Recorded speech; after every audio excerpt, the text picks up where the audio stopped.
Sir Pawan double voice శర్మిష్ఠపై అలా మేఘనపై ఇలా operation Sindoor పోస్ట్పై కోల్కతాలో జరిగిన కలకలం వైరల్గా చాలా వైరల్ అవుతుంది. మమతా బెనర్జీ అంశాన్ని కూడా మళ్ళీ దీంట్లో ప్రస్తావించినట్లుగా. ఆమె శర్మిష్ఠ నరోప్లేన పేరు ఉంది, ఆమె సోషల్ ఇన్ఫ్లుయెన్సరు.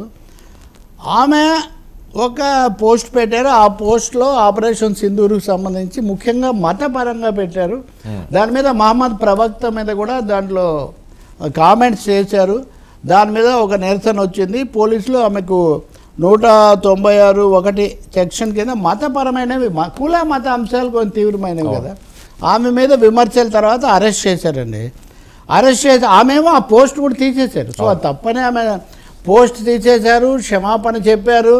ఆ తర్వాత అరెస్ట్ అయితే కోర్టు కూడా ఆమెకు ఉపశమనం ఇవ్వడానికి కోర్టు ద్వారా శిక్ష పడింది. ఇప్పుడు మీరు ఏదో ఏకపక్షంగా తీసిపోవడం కాదు. మరి పవన్ కళ్యాణ్ గారికి ఇది ఎందుకంటున్నారో కానీ కోర్టు ఆమెకు ఉపశమనం ఇవ్వడానికి కూడా నిరాకరించింది. మరి అటువంటి ఆమె తర్వాత ఇవ్వమనే చెప్తాను. నేనేమి ఇన్ఫ్లుయెన్సర్లను అదే పనిగా బయటాడమని చెప్పను. కానీ పవన్ కళ్యాణ్ గారి ప్రశ్న ఏంటి మళ్ళీ ఇదే, వాళ్ళని ఏం చేశారు, ఈవెన్ ఎందుకు పెట్టారు, మా మనోభావాలు. అసలు ఉప ముఖ్యమంత్రి గారు పదే పదే మా మనోభావాలని ఒక మతం తరఫున ఎందుకు మాట్లాడుతున్నారు అనేది ఒక పెద్ద ప్రశ్న. మతం ప్రైవేట్ అఫైర్ అండి. ఆయన దేవుణ్ణి పూజించుకోవచ్చు, ఆయన కావాల్సిన దీక్షలు చేయొచ్చు. నేను ఒక సగటు పౌరుడిగా, భారత పౌరుడిగా మాట్లాడుతున్న ఏ పౌరుడైనా ఏ మనిషి అయినా తన విశ్వాసాన్ని తను అమలు చేసుకోవచ్చు. కానీ అధికారంలో ఉన్నవాళ్ళు మా నమ్మకాలు మా విశ్వాసాలు అని మాట్లాడడం మటుకు రాజ్యాంగబద్ధం కాదు. రాజ్యాంగ ధర్మం అనేది దేశానికి ఒకటి ఉంది. సనాతన ధర్మం అనేది రాజ్యాంగంలో నిర్వచించబడలేదండి. ఏది సనాతన ధర్మం? మా సనాతన ధర్మాన్ని గాయపరిస్తే మీరేం మాట్లాడరా సార్? నేను పవన్ కళ్యాణ్ గారిని అడుగుతున్నా, మరి మీరు అంతకుముందు ఆమె ఖురేషీని అవమానించినటువంటి మధ్యప్రదేశ్ మంత్రి విజయశాన్ మీరు ఖండించారా? ఇప్పుడు ఇంకో విషయం కూడా జరుగుతుంది. అమెరికాలో మిట్ యూనివర్సిటీలో కాన్వొకేషన్కి వచ్చినటువంటి తెలుగు అమ్మాయి, తెలుగు ఆరిజిన్ ఉన్న అమ్మాయి వేమూరి మేఘ, అది చాలా ప్రెస్టీజియస్ యూనివర్సిటీ. ఆమె కాన్వొకేషన్లో తన డిగ్రీ తీసుకున్న తర్వాత ఆ సమయంలో ఆమె చెప్పారు కదా, పాలస్తీనా మీద ఇజ్రాయెల్ మారణ హోమం చేస్తూ ఉంది. అలాంటి ఇజ్రాయెల్తో మన యూనివర్సిటీ ఒప్పందం చేసుకుంది. సో సాంకేతికంగా ఇంత కీలకమైన ఈ యూనివర్సిటీ ఇజ్రాయెల్తో ఒప్పందం చేసుకోవటం ఏంటి? దీన్ని మీరందరూ కూడా మనం ఖండించి పాలస్తీనియన్ల కోసం రక్షణగా నిలబడాలి అని ఆమె పిలుపుచ్చింది. భారతదేశం ఎప్పటి నుంచో పాలస్తీనాకు, యాసిర్ అరాఫత్కు అండగా ఉన్నటువంటిది.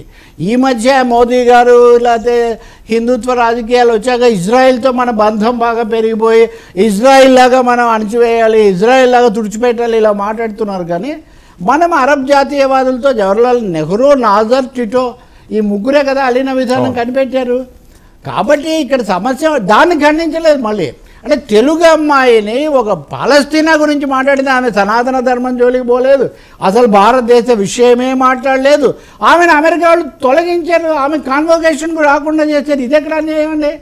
భారతీయ విద్యార్థుల మీద ఇటువంటి ఆంక్షలు పెట్టకండి, సోషల్ మీడియా ఆంక్షలు, వ్యాఖ్యలని మనం చెప్తున్నాం కదా. అంటే నేను అంటుంది, మీరు విజయశాన్ ఖండించరు, ఆ వేమూరి మేఘాను పంపించిన అమెరికా గురించి అసలు ప్రస్తావించారు, వేరే ఎక్కడ జరిగినా చేస్తారు.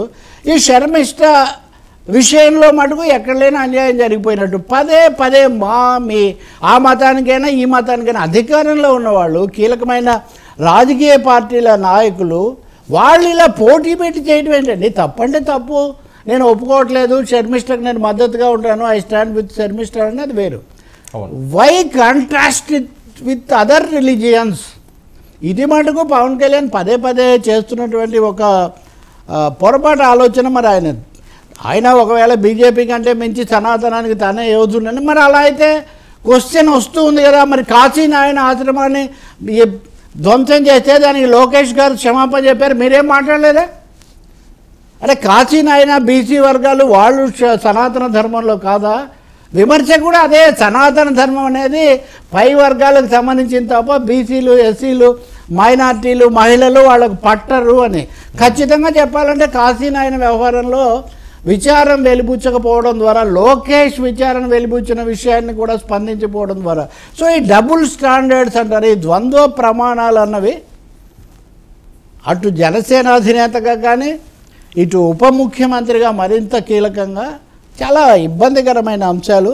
మీరు భావప్రకటన స్వేచ్ఛను దీన్ని బలపరచదలుచుకుంటే అన్ని చోట్ల ఒకటే మాట్లాడాలి, కానీ ఆ మతం ఈ మతం మా మతం ఇంకో మతం అది సరైనటువంటి విషయం కాదు. ఇంకా చాలా ఉదాహరణలు ఉన్నాయి.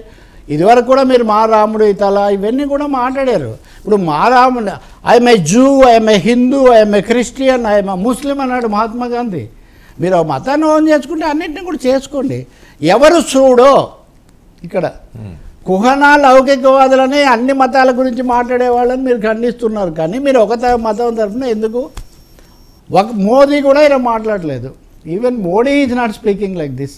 So more loyal than the king, more loyal than the leader అన్న ఈ పరిస్థితి నుంచి పవన్ కళ్యాణ్ గారు కొంచెం పునరాలోచన చేసుకోవాలి. ఆ వేమూరి మేఘ అవి పాలస్తీనాలో సరే ఎంత ఘోరం తెలుసా వర్మ, మొన్నే నేను ఒక దాని మీద రైటప్ కూడా రాశాను.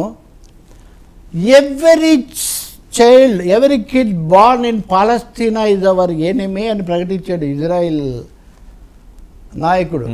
Every child born in Palestine Gaza is our sworn enemy. ఆగర్భ శత్రువులు అంటారే, అగర్భ శత్రువులు అంటే ఏంటి? గర్భంలో ఉన్నప్పటి నుంచి కూడా శత్రువులే అని ఆ మాట ఆయన చెప్తున్నాడు. మరి దాని గురించి అమ్మాయి విద్యార్థులు ఖండించబోతే మరి ఒకప్పుడు ఇదే అమెరికాలో వియత్నాం యుద్ధాన్ని గొప్పగా ఖండించారు. కాబట్టి పవన్ కళ్యాణ్ ఇవన్నీ మీరు ఖుషి సినిమా చూస్తే ఏ మేరా ఇండియా అని పాడినప్పుడు చారు మజుందార్ ఇవన్నీ చెప్పినప్పుడు పవన్ గారు కూడా ఇవన్నీ చెప్పినవే. కాబట్టి వేరే వాళ్ళు మాట్లాడే రెండు రకాల డబుల్ స్టాండ్, తను మాట్లాడిన దానికే తను భిన్నంగా మాట్లాడుతున్నాడు ఆయన. అది చాలా ఆశ్చర్యకరమైన భాగం. సో ఐ థింక్ ఇంకా ఒక 5-6 కేసులు ఉన్నాయి, సోషల్ మీడియా కేసులు. వీటన్నిటినీ మీరు జాగ్రత్తగా ఉండండి, పాలకులు అదుపు చేయండి. కానీ మతాల మధ్య పోటీ పెట్టకండి. ఇప్పుడు ఆ మీద కేసే అది, అవును, శర్మిష్ట మీద కేసే మీరు మతాల మధ్య 196(1) కింద అని. ఆమె అంటే మామూలు ఇన్ఫ్లుయెన్సర్, మీరు మామూలు ఇన్ఫ్లుయెన్సర్ కాదే, మీరు హై ఇంపాక్టు తర్వాత అథారిటీ ఉన్న ఇన్ఫ్లుయెన్సర్.